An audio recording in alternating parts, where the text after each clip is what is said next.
Chers amis, bienvenue dans cette émission Réflexion qui est enregistrée depuis le Centre chrétien à Niedermodern en Alsace, Centre chrétien Parole de la foi pour être plus précis, et très heureux de retrouver nos frères et sœurs. Ça faisait un moment qu'on ne s'était pas rencontrés, bien que nous soyons toujours en communication, mais c'est un plaisir que d'être là et en même temps assurer des bonnes nouvelles que vous nous partagez. Ce matin, je vais vous apporter une réflexion ou plus précisément, je vais rendre la parole à la parole. Parce que il est vrai que nous prenons souvent la parole. Mais il nous faut laisser place à la parole, si je peux permettre ce jeu de mots, parce que, en définitive, en laissant la parole à qui revient la parole, nous laissons la place à la bonne nouvelle. J'ai pu remarquer qu'on peut dire des vérités bibliques, mais tout en disant des vérités bibliques, ce n'est pas forcément que nous vivons dans la vérité. Et ce qui va marquer notre vie et ce qui va nous enseigner et ce qui va nous rassurer devant le Seigneur, c'est d'apprendre à vivre en vérité. Et apprendre à vivre en vérité, c'est apprendre à se découvrir en Jésus. Et en apprenant à se découvrir en Jésus, nous sommes ainsi rassurés devant le Seigneur et nous apprenons ainsi à le connaître parce que nous ne craignons pas de faire des erreurs, car toute erreur se corrige.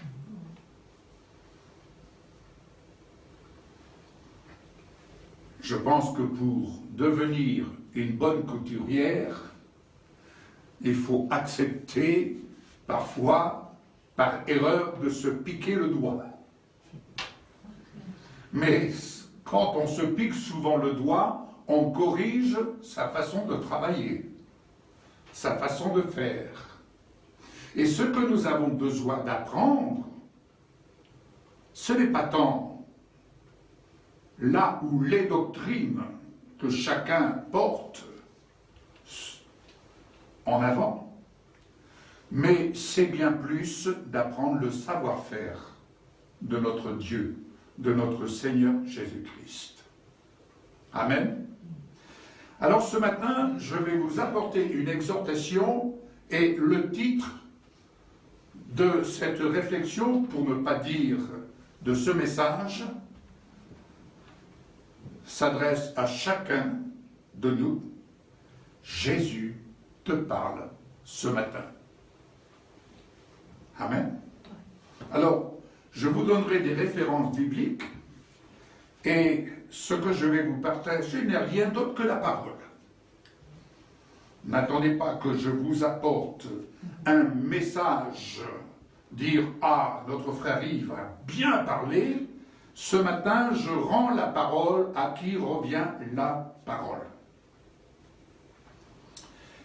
Déjà, pour commencer, Ésaïe 41, verset 10, Jésus te dit, il te parle à toi qui suis cette émission Réflexion. N'aie pas peur, car je suis moi-même avec toi. Je suis ton Dieu. Et je te fortifie. Je viens à ton secours. Je te soutiens par ma main droite, la main de la justice. N'est-ce pas merveilleux? N'est-ce pas merveilleux de ce que Jésus te dit ce matin? Il te le dit, c'est à toi qu'il parle. Il ne parle pas à ton voisin, bien qu'il parle aussi à ton voisin, mais il te parle à toi, et que ton cœur soit disposé à entendre. Combien de fois Jésus n'a-t-il pas dit « En vérité, je vous le dis ». Et ce matin, il te dit « En vérité, je te le dis ». Colossiens 3, versets 16 à 17. Que ma parole demeure en toi dans toute sa richesse.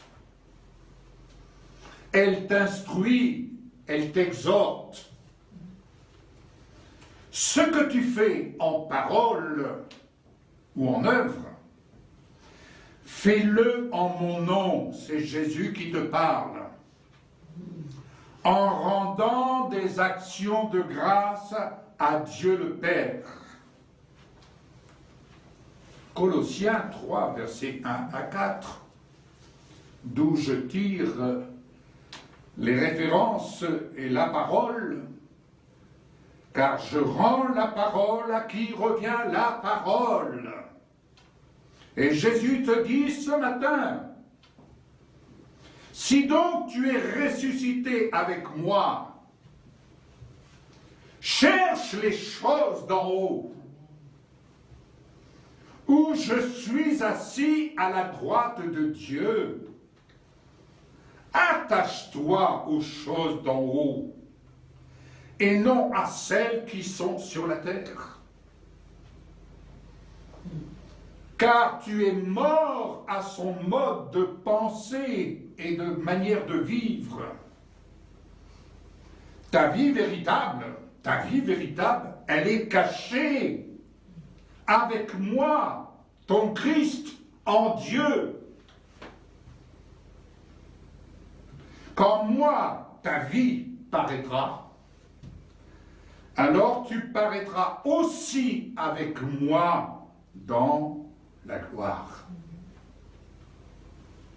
Colossiens 3, 12 à 14. Jésus te dit, ainsi comme un élu de Dieu, saint et bien-aimé, revêt-toi de sentiments de compassion, de bonté, d'humilité, de douceur, de patience.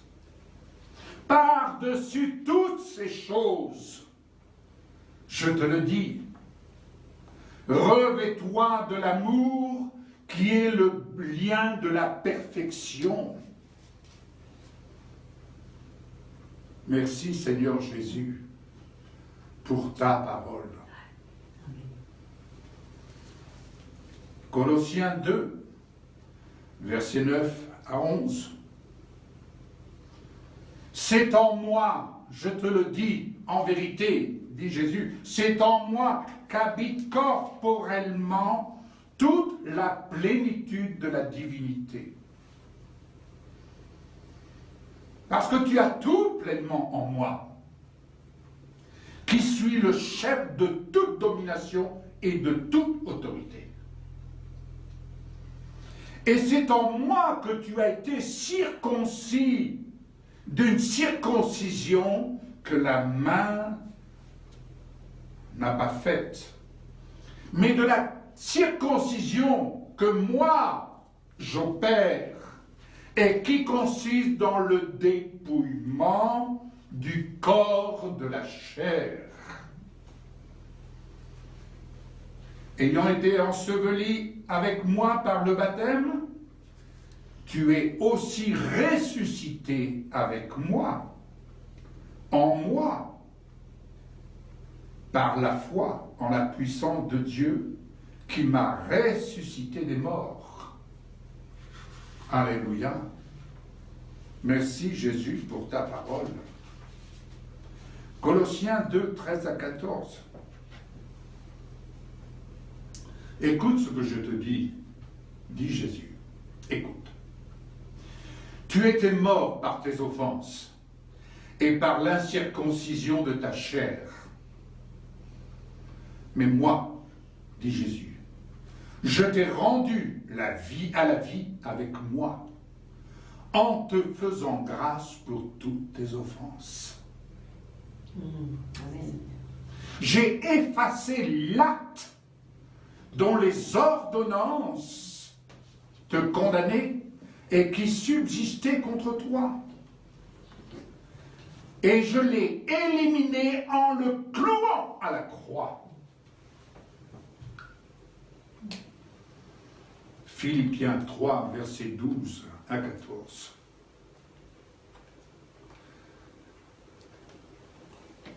Écoute ce que je te dis.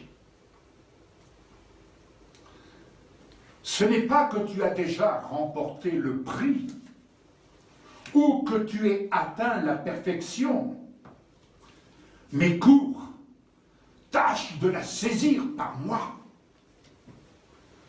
Oublie ce qui est en arrière. Oublie ce qui est en arrière et porte-toi vers ce qui est en avant.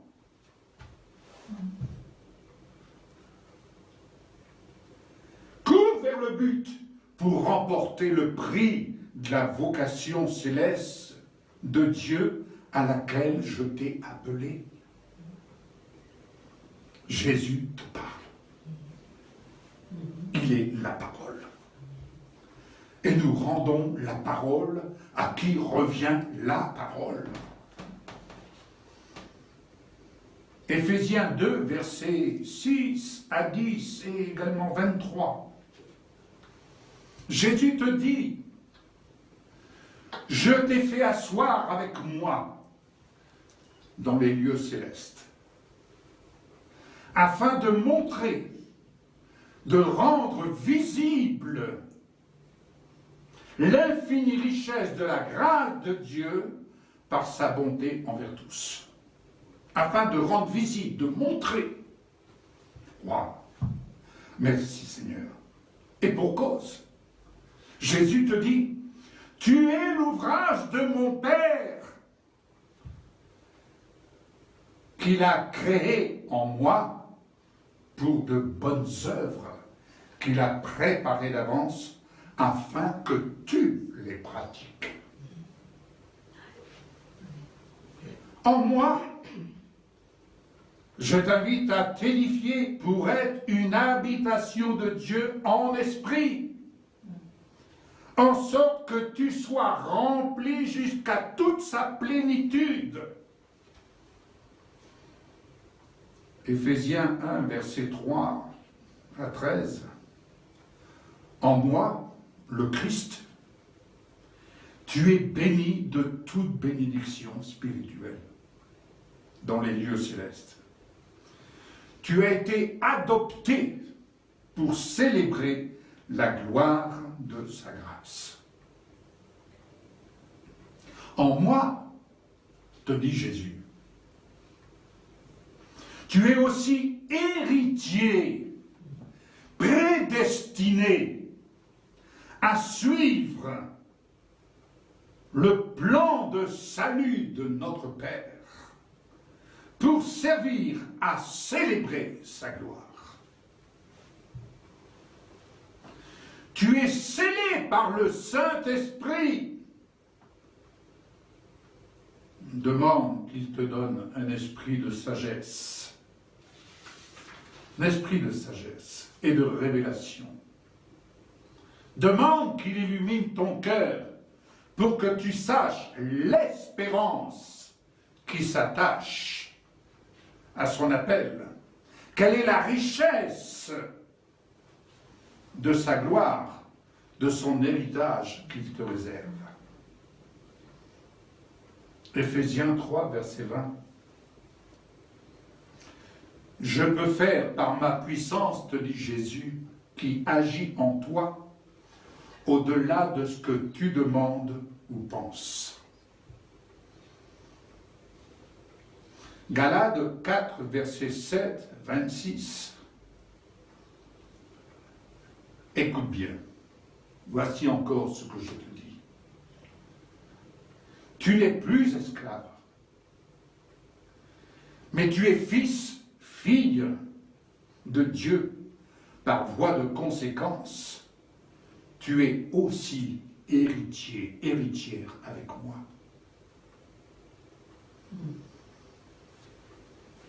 N'oublie pas, la Jérusalem d'en haut est libre.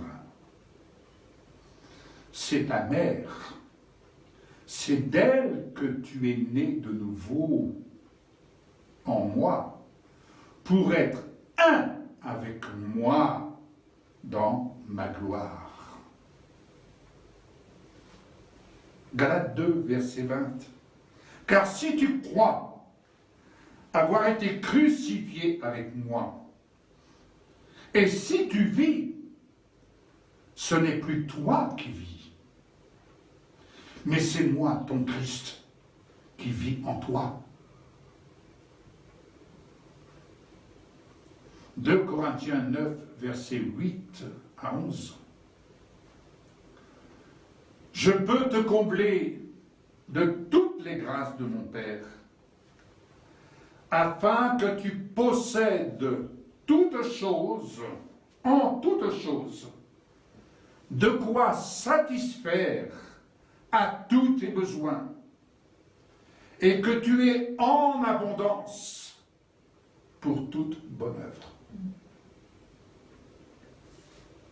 Écoute ce que je te dis, dit Jésus. Je fournis de la semence au semeur et du pain pour sa nourriture. Je te fournirai, dit Jésus, et je te multiplierai la semence. Et j'augmenterai les fruits de ta justice. Tu seras de la sorte enrichi à tous égards, pour toute espèce de libéralité qui feront offrir à Dieu des actions de grâce. Fais en sorte d'exceller dans cette œuvre de bienfaisance. 2 Corinthiens 5, 19, 20. J'ai mis en toi la parole de réconciliation. Je fais de toi mon ambassadeur, mon ambassadrice, dit Jésus.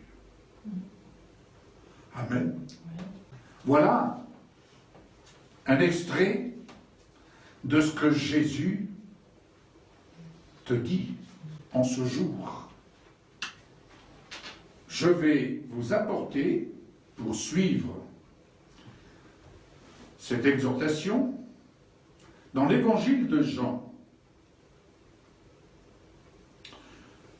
au premier chapitre, les 5 premiers versets. Au commencement était la parole. Et la parole était avec Dieu. Et la parole était avec Dieu. Mais écoutez bien. Et la parole était Dieu. Elle était au commencement avec Dieu. Toutes choses ont été faites par elle. Et rien de ce qui a été fait n'a été fait sans elle. En elle était la vie, et la vie était la lumière des hommes. La lumière luit dans les ténèbres, et les ténèbres ne l'ont point reçue. Verset 12. Mais à tous ceux qui l'ont reçue, à ceux qui croient en son nom, elle a donné, elle, la parole, elle a donné le pouvoir de devenir enfants de Dieu, lesquels sont nés non du sang, ni de la volonté de la chair, ni de la volonté de l'homme, mais de Dieu. Et la parole a été faite chair, et elle habitait parmi nous, pleine de grâce et de vérité, et nous avons contemplé sa gloire, une gloire comme la gloire du Fils unique venu du Père. Je voudrais ici attirer votre attention. Tout a été créé par la parole. Parce que la parole est Dieu.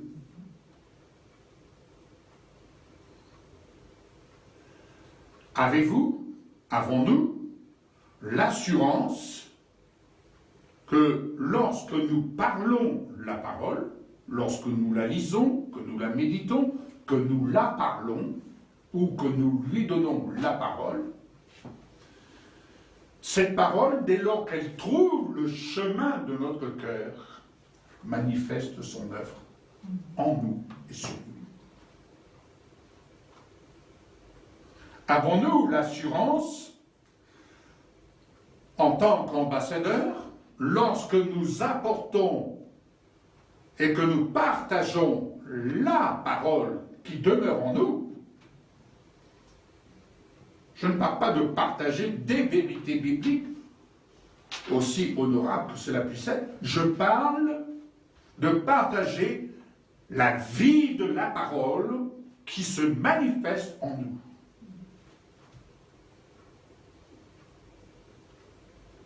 Observez une petite herbe qui va percer le bitume. Quelle puissance dans la semence! Quelle puissance dans la semence! Observons, lorsqu'il y a la sécheresse, les feuilles sont grillées par les rayons du soleil, et lorsque vient la pluie, la rosée du ciel, tout reverdit. L'œuvre de la parole vient reverdir, faire reverdir cette vie de l'esprit en nous. Dès lors que nous faisons confiance à cette parole. Je voudrais attirer ici l'attention sur le fait de la puissance de la parole et de l'œuvre qu'elle manifeste en nous, et je dirais même au-delà, comme Jésus l'a souligné tout à l'heure, au-delà de ce que nous pensons ou imaginons.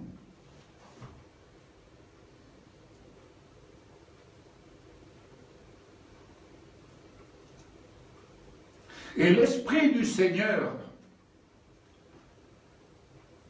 nous inspire également dans toute sa sagesse ce qu'il convient de dire, mais il peut aussi nous inspirer le silence. Aussi tentés que nous soyons de vouloir parler, parce qu'on sait des vérités, et nous sommes tentés de « Ah, je vais dire ceci, je vais dire cela. » Est-ce que c'est l'Esprit qui te demande de le dire? Ou est-ce que l'Esprit de Dieu te dit silence? Combien de fois je peux dire j'expérimente ou je vis ce genre de situation où, au-delà de toutes les prières que nous pouvons exprimer, dans l'espoir de vaincre, dans l'espoir de changer une situation quelconque, que ce soit à titre personnel ou pour quelqu'un, mais bien souvent, en bout de course, nous n'avons plus rien à dire. Et parce que nous n'avons plus rien à dire, alors l'Esprit du Seigneur dit à ce moment-là, maintenant c'est moi qui peux parler. Vous comprenez pourquoi je disais en prélude, rendons la parole à qui revient la parole. Ne soyons pas des débiteurs de vérité biblique.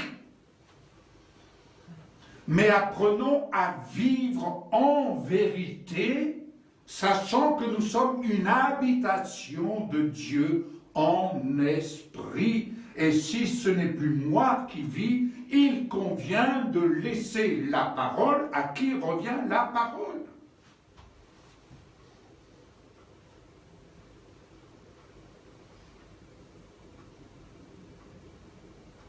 Je prendrai un exemple un peu terre à terre, mais des choses que nous vivons et qui peuvent vous arriver de vivre.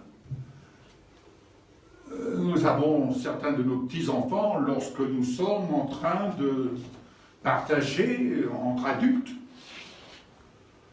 mais certains de nos petits-enfants ont pris l'habitude, peut-être que c'est comme ça maintenant, va-t-on nous dire, il faut modifier, les choses se modifient dans le temps, à tort ou à raison.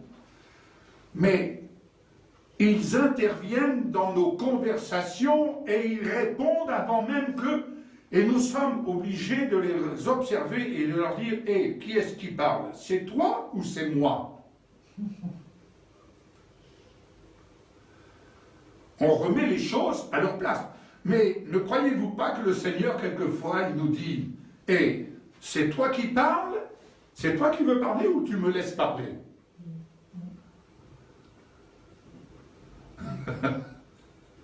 Et nous sommes tellement tentés. Ah mais attends, je vais lui dire ceci, je vais lui dire cela. Tu vas voir, je vais lui dire la vérité. Parce que la parole dit cela. Mais le Seigneur, lui, il a sa façon de faire et sa façon de dire les choses. D'autant plus que la parole, il nous est dit que la parole est Dieu, et en elle est la vie. Ce que je vais donc dire au nom de Jésus, est-ce que cela donne la vie ou est-ce que c'est un coup de bâton? Ma parole, celle que je vais libérer de la part du Seigneur, car je prends plaisir à faire référence, au nom de Jésus, je te dis que.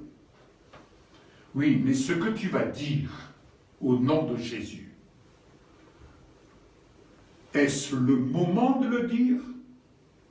Est-ce bien inspiré? Parce que tu es pressé de le dire? Quelles sont les conséquences de ce que tu vas dire?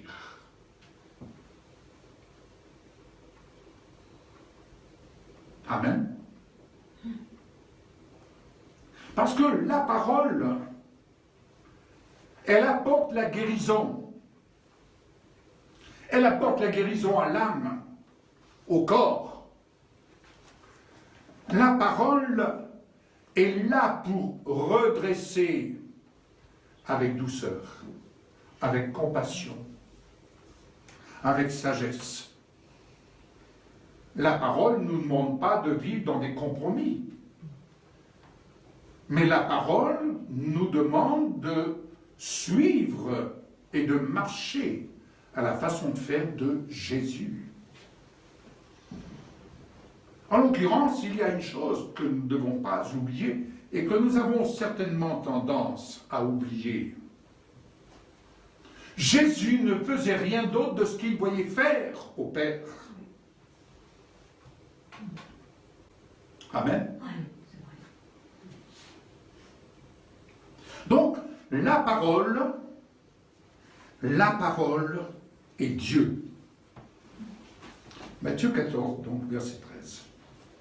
Vous allez voir la subtilité que l'on a. La subtilité. N'oubliez pas, la parole est Dieu. Et la parole nous donne des instructions. Il fournit de la semence au semeur. Rappelez-vous de ce que j'ai dit tout à l'heure. Ici, il nous est dit, à cette nouvelle, Jésus partit de là dans une barque pour se retirer à l'écart dans un lieu désert. Et la foule, l'ayant su, sortait des villes et le suivit à pied. Quand il sortit de la barque, il vit une grande foule et fut ému de compassion pour elle, et il guérit les malades. Le soir étant venu, les disciples s'approchèrent de lui et dirent « Ce lieu est désert et l'heure est déjà avancée, renvoie la foule afin qu'elle aille dans les villages pour s'acheter des vivres. » Jésus leur répondit « Ils n'ont pas besoin de s'en aller, donnez-leur vous-même à manger. » Nous allons prendre maintenant Luc 9, à partir du verset 12. Comme le jour commençait à baisser, les 12 s'approchèrent et lui dirent « Renvoie la foule, afin qu'elle aille dans les villages et dans les campagnes des environs pour se loger et pour trouver des vivres, car nous sommes ici dans un lieu désert. » Jésus leur dit « Donnez-leur vous-même à manger. » D'accord ? Jean 6, à partir du verset 1 à 14. Voilà.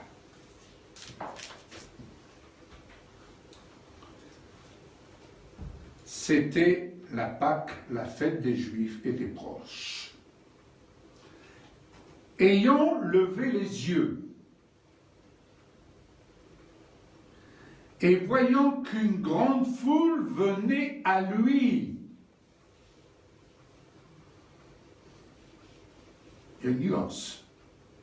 Jésus voit une grande foule venir à lui. Et là, Jésus va éprouver ses disciples. Parce qu'il savait et il connaissait le savoir-faire de son Père. Et Jésus dit à Philippe, « Où achèterons-nous des pains pour que ces gens aient à manger ?»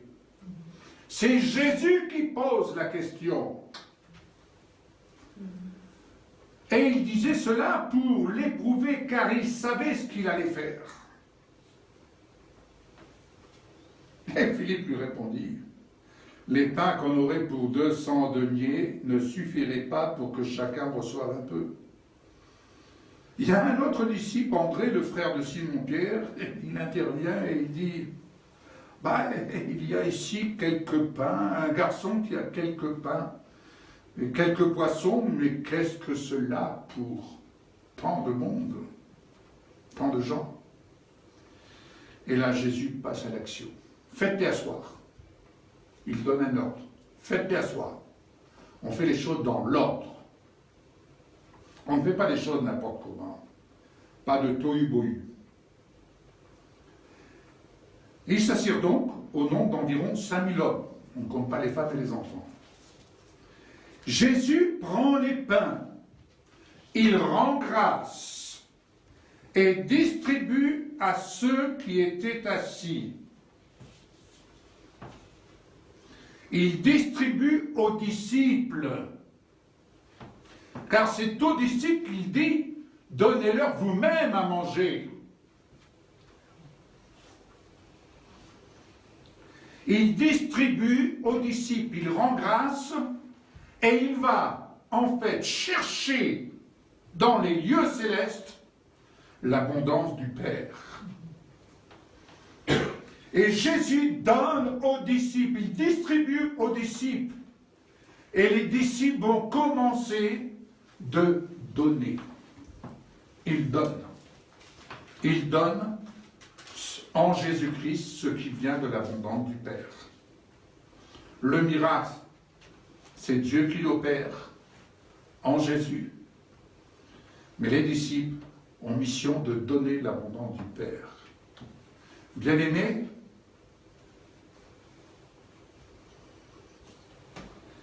nous avons tendance à inverser les rôles. Oh Seigneur, tu donnes.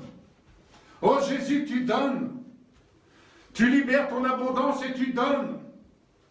Et tu donnes et on renvoie les gens. Le Seigneur te donne son abondance. Jésus dit, je te donne pour que tu donnes. Je te donne pour que tu donnes. Et ce que je te donne vient de mon ciel, vient de mon abondance. Jésus a dit, je suis venu donner la vie et la vie en abondance. La parole est Dieu et elle donne le pouvoir de devenir un enfant de Dieu, et un enfant de Dieu a la capacité de pouvoir donner ce qui vient du Père. Il faut se mettre dans cette capacité que Dieu nous donne. Il faut se mettre dans cette capacité que nous avons reçue de Dieu. À la limite, je me dis, mais pourquoi prier afin que Dieu nous donne? Puisque nous avons tout pleinement en lui, donc si nous avons tout pleinement en lui, nous nous positionnons dans sa plénitude et assurés de ce que nous avons un compte au ciel qui est approvisionné. Sachant que ce que je fais, ce n'est pas moi qui le fais, c'est lui qui le fait en moi. Je ne suis qu'un ambassadeur. Et l'ambassadeur donne l'abondance de son pays. Connais-tu ton pays? Ton pays au ciel. Connais-tu celui avec qui tu prétends vivre l'abondance de Dieu?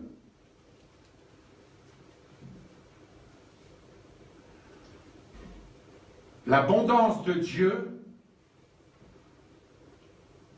elle passe par Dieu, au travers de toi.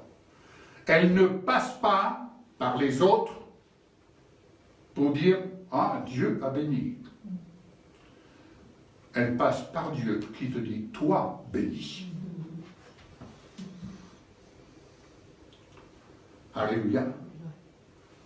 Il y a nuance. Il y a nuance. Si nous prenons l'illustration ou l'enseignement, prenons ça comme nous voulons, de cette veuve, lorsque Jésus est avec ses disciples dans le temple, il va dire, observez cette veuve. Il y a quelque chose qui m'a interpellé ces derniers temps. Cette veuve, elle était là au milieu des riches. Mais que faisait-elle là au milieu des riches?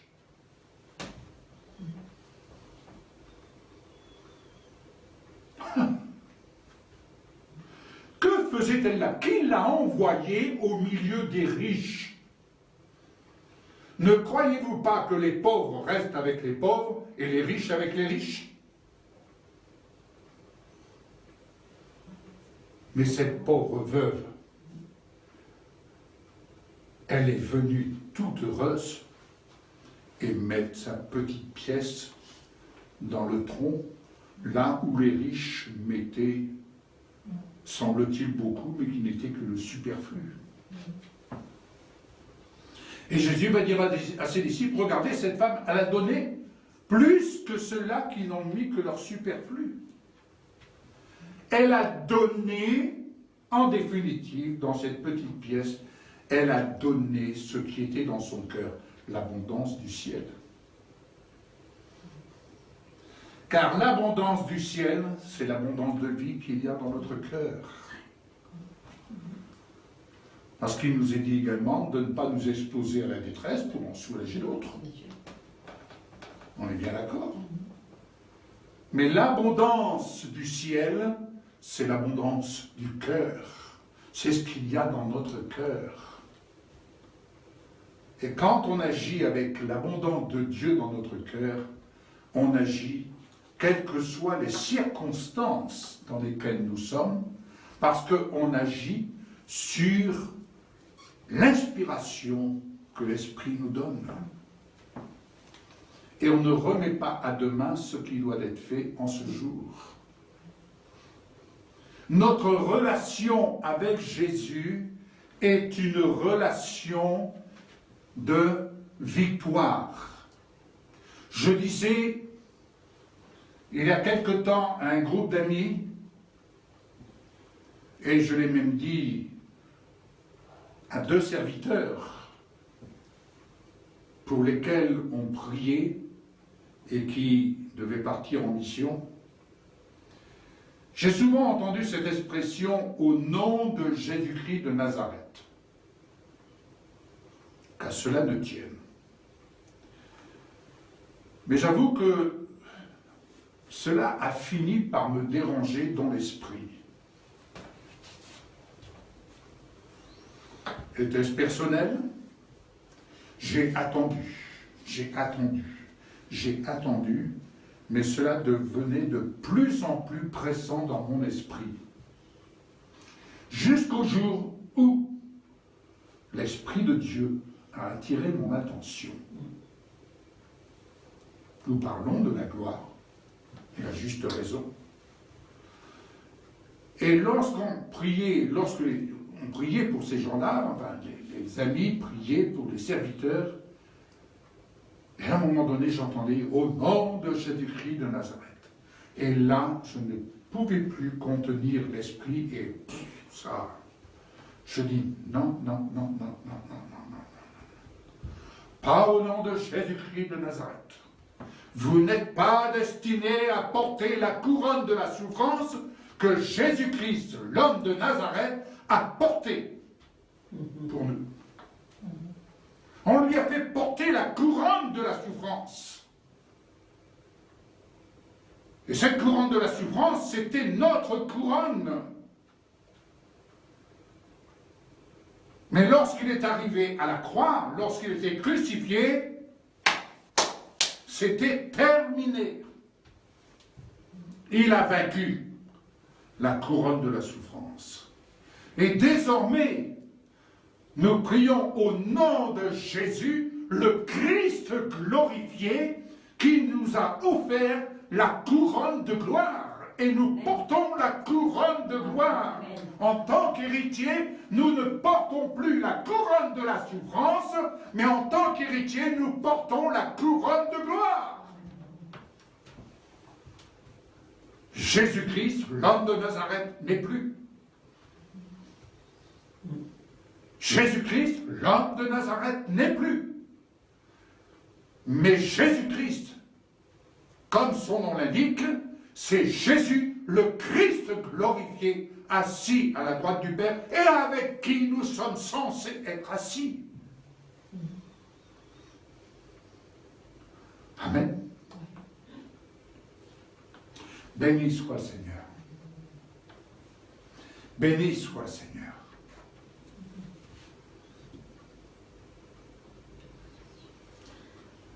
Jésus, dans l'évangile de Jean, chapitre 5, il dit « En vérité, je vous le dis, le Fils ne peut rien faire de lui-même, il ne fait que ce qu'il voit faire au Père. Et tout ce que le Père fait, le Fils aussi le fait pareillement. Car le Père aime le Fils et lui montre tout ce qu'il fait. Elle lui montrera des œuvres plus grandes que celles-ci, afin que vous soyez dans l'étonnement. » Est-ce que nous sommes prêts à nous laisser étonner par la façon de faire de notre Seigneur Jésus, le Christ glorifié? Amen.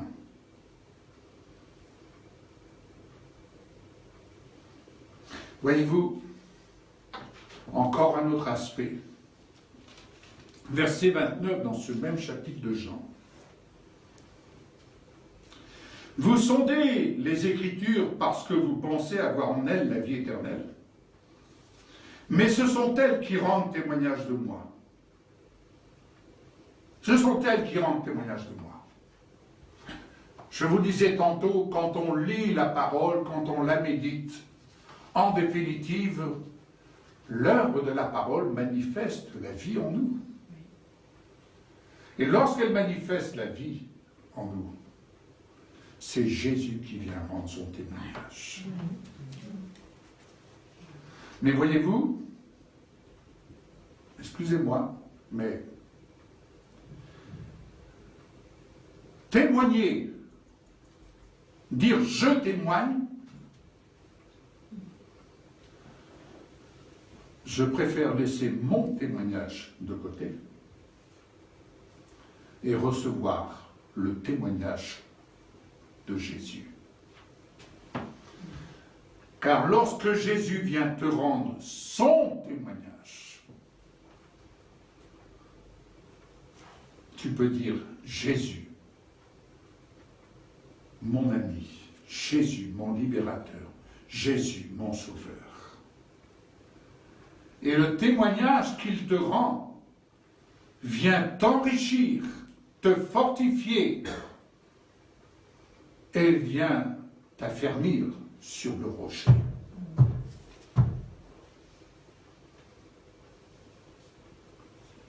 Et il nous est dit également que l'amour ne se vante point. Quand le Seigneur vient nous rendre son témoignage, il m'arrive souvent de ne pas trop en parler. Parce que le témoignage qu'il me rend, il me le rend à moi. Et quand il nous rend ce témoignage à Michel et à moi-même, que cela soit au travers des frères et sœurs, que cela soit au travers des membres de son corps, ce témoignage qu'il nous rend fait monter de notre cœur des actions de grâce. Des actions de grâce. Et quel plaisir de vivre dans les actions de grâce. Car plus nous vivons dans les actions de grâce, plus nous goûtons le ciel sur la terre. Je pense à cette parole que le Seigneur a donnée et a dit à Corneille.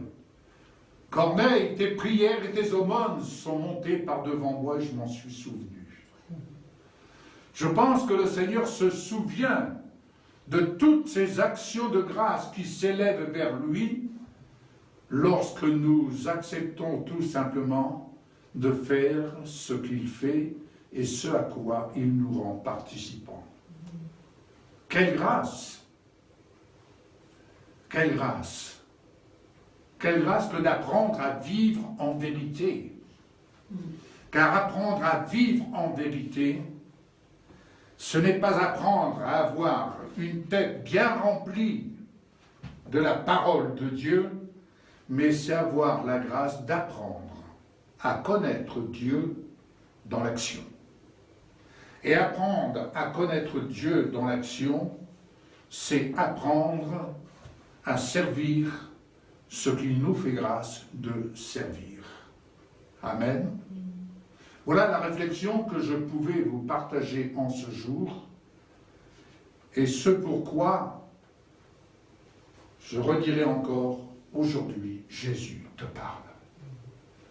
Aujourd'hui, Jésus te parle, et ce que tu as entendu, ce que tu as reçu, ce que tu as pu méditer, ce que tu pourras encore réécouter par cette vidéo, eh bien, Jésus te parle. Et tu peux t'exercer toi aussi à parcourir sa parole et à reprendre, à puiser dans sa parole et à mettre ça à ton compte en disant « Seigneur Jésus, tu me parles ». Combien de fois nous sommes là, ah, j'écoute le Seigneur, mais il ne m'a pas parlé. Eh bien, si tu veux rencontrer Jésus, viens dans sa parole et apprends à écouter ce qu'il te dit à toi par sa parole. Quand il te dit, par exemple, je vais relire ce verset que j'ai lu tout à fait au début, cette parole d'Ésaïe 41, 10, « N'aie pas peur, car je suis moi-même avec toi. Je suis ton Dieu. Je te fortifie. Je viens à ton secours. Je te soutiens par ma main droite. la main de la justice. Soit tu fléchis devant ton problème et tu pries ton problème, ou soit tu fléchis devant ton Dieu et tu reçois ce qu'il te dit et ce qu'il est en train de faire avec toi.